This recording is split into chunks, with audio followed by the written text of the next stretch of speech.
বেগুন তো আমরা অনেকে অনেক রকমভাবে খেয়েছি, একদম নতুনভাবে তোমাদের সাথে শেয়ার করছি। আর এইভাবে একবার দেখলে আপনি আফসোস করবেন যে কেন এই রান্নাটি আগে জানেন না। নমস্কার বন্ধুরা, পিয়ালি লাইফস্টাইল উইথ ভিলেজটা সকলকে স্বাগত জানাচ্ছি। এখানে একটা বড় সাইজের বেগুন নিয়েছি। বেগুনটা কিন্তু তোমরা ছোট বড় তোমাদের ইচ্ছে মতো নিয়ে নিতে পারো। এবার বেগুনটা আমি একটু মোটা মোটা করে কেটে নেবো, খুব বেশি কিন্তু পাতলা করব না। এই দেখো, খুব বেশি পাতলা বা খুব বেশি মোটা না, মাঝারি সাইজ করে এইভাবে কেটে নিচ্ছি। খুব সাধারণভাবে রান্না করবো, আর এইভাবে বেগুনটা করলে সবাই কিন্তু খুব পছন্দ করবে।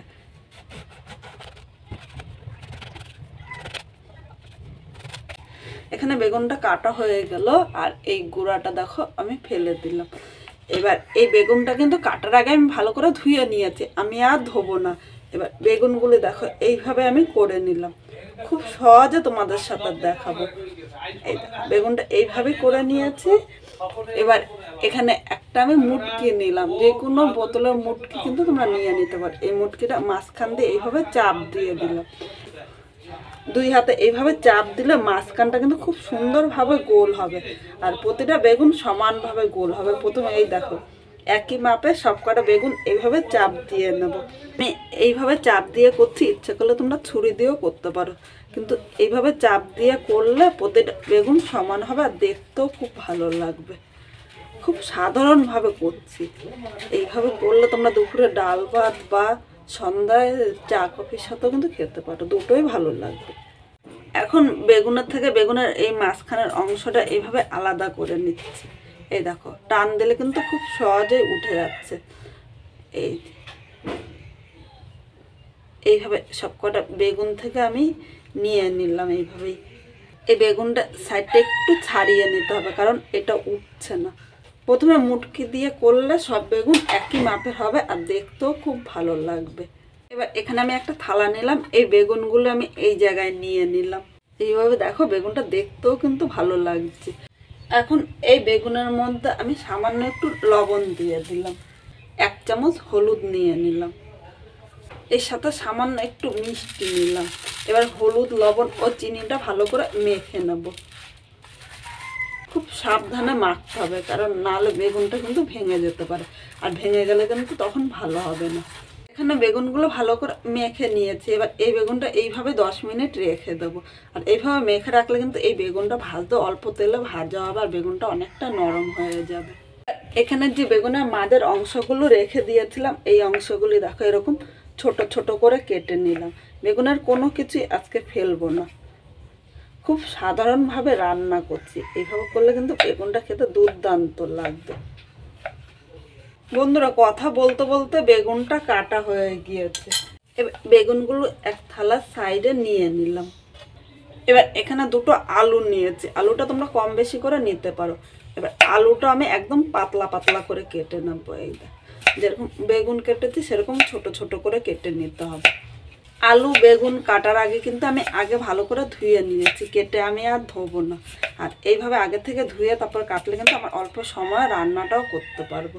এবার এখানে একটা কড়াই বসিয়ে দিয়েছি, কড়াইয়ের মধ্যে আমি জল নিয়ে নিলাম।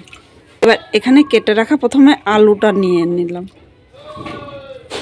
আলুর মধ্যে এখানে আমি 1/2 চামচ লবণ দিলাম। এই লবণে কিন্তু অনেকটা ফুটাঙ্ক থাকে, তাই আলুটা কিন্তু তাড়াতাড়ি সেদ্ধ হয়ে যাবে। আমি ঢাকা দিয়ে 5 মিনিট আলুটা সেদ্ধ করে নেব। এদিকে আর একটা কড়াই বসিয়ে দিয়েছে। এবার কড়াইয়ের মধ্যে আমি সর্ষের তেল নিয়ে নিলাম। এখানে 2 চামচ সর্ষের তেল নিয়েছে। তেলটা এবার গরম করে নেব। তেলটা গরম হয়ে গিয়েছে। এবার এই জায়গায় 1 চামচ আদা গ্রেট করে নিয়েছি। আমি আদা গ্রেট করে নিয়েছি, ইচ্ছে করলে তোমরা আদাটা কিন্তু বেটেও নিতে পারো। এর মধ্যে নিয়ে নিলাম। এর সাথে 3টে কাঁচা লঙ্কা কুচি নিয়েছি, তোমরা ঝাল যেরকম খাবে সেই হিসাবেই নেবে। এবার আদা ও কাঁচা লঙ্কাটা 2 থেকে 3 মিনিট হালকা ভেজে নেব, যাতে আদার কাঁচা গন্ধটা না থাকে, ততক্ষণে কিন্তু আদাটা ভালো করে ভেজে নিতে হবে। আদাটা এখানে দেখো 3 মিনিট ভেজে নিয়েছে। এবার এই জায়গায় যে বেগুনগুলো কেটে রেখেছিলাম, বেগুনগুলো নিয়ে নিলাম। এর মধ্যে সামান্য লবণ নিলাম, একবার লবণ দিয়েছিলাম, তাই কিন্তু খুব বেশি লবণ দেব না। এর সাথে 1 চামচ হলুদ নিয়ে নিলাম। এখন বেগুনটা এর সাথে নেড়ে চেড়ে মিশিয়ে আরও 2 থেকে 3 মিনিট মিডিয়াম আগুনে ভেজে নেব। এইভাবে করলে কিন্তু অল্প তেলেই বেগুনটা ভাজতে পারবে। সব কিছু ভালো করে নেড়ে চেড়ে মিশিয়ে নিয়েছে। এবার ঢাকা দিয়ে 2 মিনিট রেখে দেব। 2 মিনিট পর এখানে ঢাকনিটা তুলে নিলাম। এদিকে দেখো বেগুনের থেকে কিন্তু হালকা তেলও ছেড়েছে। আর একবার একটু নেড়ে চেড়ে নিলাম। এইভাবে নেড়ে চেড়ে আমি আর একবার ঢাকা দিয়ে আরও 1 থেকে 2 মিনিট রেখে দেবো। মোট 4 মিনিট বেগুনটা ভেজেছি। এখানে দেখো বেগুনের থেকে কিন্তু তেল ছেড়ে দিয়েছে। আর এইভাবে ভাজলে অল্প তেলে কিন্তু বেগুনটা ভেজে নিতে পারবে। আমি যে আলুটা সেদ্ধ করতে বসিয়েছিলাম, আলুটা কিন্তু সেদ্ধ হয়ে গিয়েছে।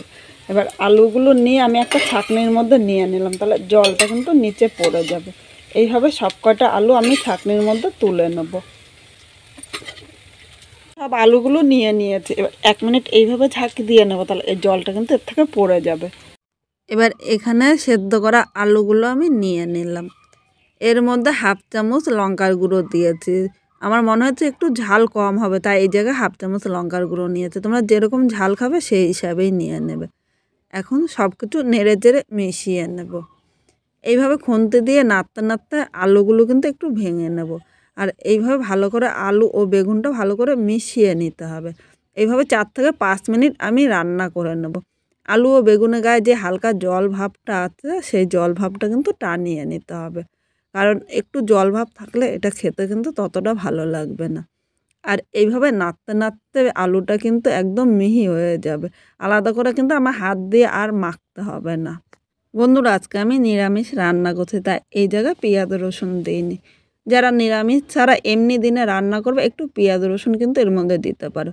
কিন্তু পেঁয়াজ রসুন ছাড়া একবার খেয়ে দেখো, পেঁয়াজ রসুন ছাড়াও কিন্তু খেতে দুর্দান্ত লাগবে। এখানে দেখো নাড়তে নাড়তে একদম কিন্তু গাটা শুকিয়ে গিয়েছে আর কড়াই থেকে ছেড়ে দিচ্ছে। এবার একটা থালার মধ্যে আমি নামিয়ে নিলাম। এবার খুন্তি দিয়ে এইভাবে ছড়িয়ে দিলাম। এইভাবে ছড়িয়ে দিলে 5 মিনিটের মধ্যে কিন্তু তাড়াতাড়ি ঠান্ডা হয়ে যাবে। আর এক জায়গায় রাখলে ঠান্ডা হতে কিন্তু একটু টাইম লাগবে। এটা ঠান্ডা হতে হতে চলো একটা ব্যাটার তৈরি করে নিই।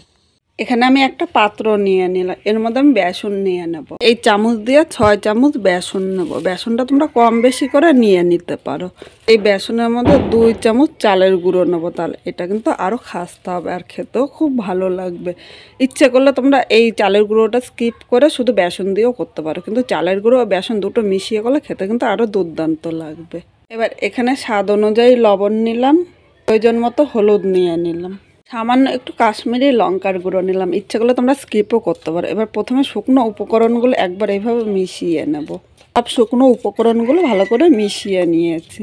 এবার এই জায়গায় অল্প অল্প জল দিয়ে ব্যাটারটা তৈরি করে নেব। একসাথে কিন্তু খুব বেশি জল দেবো না, একসাথে বেশি জল দিলে তাহলে পাতলা হয়ে যেতে পারে। এইভাবে দেখো, একবার দিলাম, 2বার আমি দিলাম। এইভাবে অল্প অল্প জল দিয়ে ব্যাটারটা তৈরি করলে খুব সুন্দর ব্যাটারটা তৈরি হবে।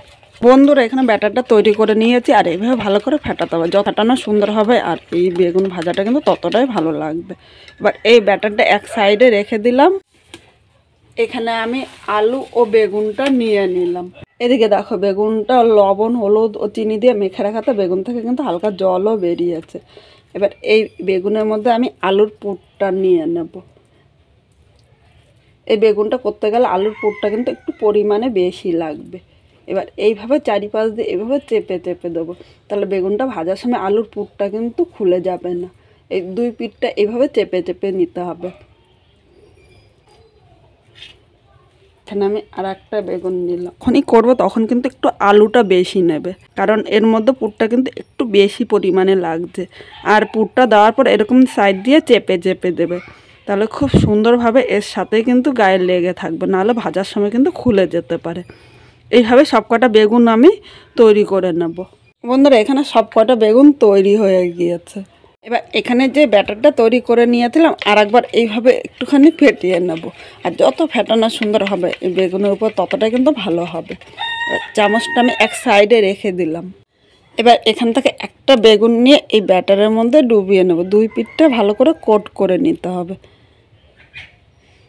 এবার এই বেগুনটা আমি নিয়ে নিলাম। এখানে কড়াইতে আগে থেকে তেল দিয়ে তেলটা ভালো করে গরম করে নিয়েছি। এবার এর মধ্যে বেগুনটা আমি নিয়ে নিলাম। এখন খুব জোরে আগুন দেবো না, মিডিয়াম আগুনে বেগুনটা ভেজে নেব। আর এখানে একটা চামচ নিয়েছি, চামচ দিয়ে উপরে পিঠে একটুখানি তেল ছড়িয়ে দিলাম, তাহলে উপরে ও নিচে সমানভাবে বেগুনটা কিন্তু ভাজা হবে। আমরা তো অনেকে অনেক রকমভাবে খেয়েছি, এইভাবে দেখার পর একবার খেতে ইচ্ছে করছে কিন্তু। আর দুপুরবেলা ডাল ভাতের সাথে কিন্তু দারুণ লাগবে। যখন হাতে খুব কম সময় থাকে এইভাবে করে নিতে পারেন, খেতে কিন্তু দুর্দান্ত লাগে। বা বিকেলবেলা চায়ের সাথে কিন্তু দারুণ লাগবে, এটা স্ন্যাক হিসাবেও খেতে পারবেন। অনেকে বেগুন খেতে চায় না, এইভাবে করে দেবেন। আর খুব বেশি কিন্তু তেল লাগে না, খুব অল্প তেলে বেগুনটা ভাজা হবে। এখানে আমি যতটা তেল নিয়েছি ততটা তেলেই কিন্তু থাকবে, কারণ এইভাবে মেখে রাখলে বেগুনে খুব বেশি তেল টানে না। এইভাবে দেখো এক পিঠ ভাজা হয়ে গিয়েছে, এবার অন্য পিঠ উল্টিয়ে এই পিঠটা হালকা লাল করে ভেজে নেব। আর এই বেগুনটা খেতে কিন্তু খুব সুস্বাদু হয়। এইভাবে করে দিলে যে পছন্দ করে না সেও কিন্তু বলবে বারবার করে দেওয়ার জন্য। আর এইভাবে দেখার পর একবার মনে হবে যে কেন এই রান্নাটি আগে জানি না। এখানে দেখো বেগুনটা লাল করে ভাজা হয়ে গিয়েছে, এবার আমি তুলে নিলাম। একইভাবে এই বেগুনগুলো আমি ভেজে নেব। আজকে এই বেগুন ভাজার রেসিপিটা তোমাদের যদি ভালো লাগে তাহলে একটা লাইক, শেয়ার ও কমেন্ট করো। সাবস্ক্রাইব করে পাশে থেকো, যাতে নতুন নতুন ভিডিও আপলোড করলে সবার আগে নোটিফিকেশন আপনার কাছে পৌঁছিয়ে যায়। এটা বেগুনি কতটা সুন্দর হয়েছে, একটা বেগুনের থেকেও কিন্তু পুরটা বেরিয়ে যায়নি। খুব সহজেই তোমরা করে নিতে পারবে। এইভাবে করলে খেতে কিন্তু দুর্দান্ত লাগবে। এইভাবে যখন খুব দেরি হয়ে যায় দুপুরবেলা ডাল ভাতের সাথে কিন্তু দারুণ লাগে, বা বিকেলবেলা চা কফির সাথে কিন্তু স্ন্যাক হিসেবে খেতে পারবেন। কীরকম লাগলো কমেন্ট করে জানাতে কিন্তু ভুলবেন না। আর আজকের এই বেগুনটা কিন্তু অবশ্যই একবার বাড়িতে ট্রাই করবেন। আর বাড়িতে যদি এইভাবে না খান তাহলে কিন্তু আফসোস করতে হবে, এটা খেতে এতটাই সুস্বাদু হয়।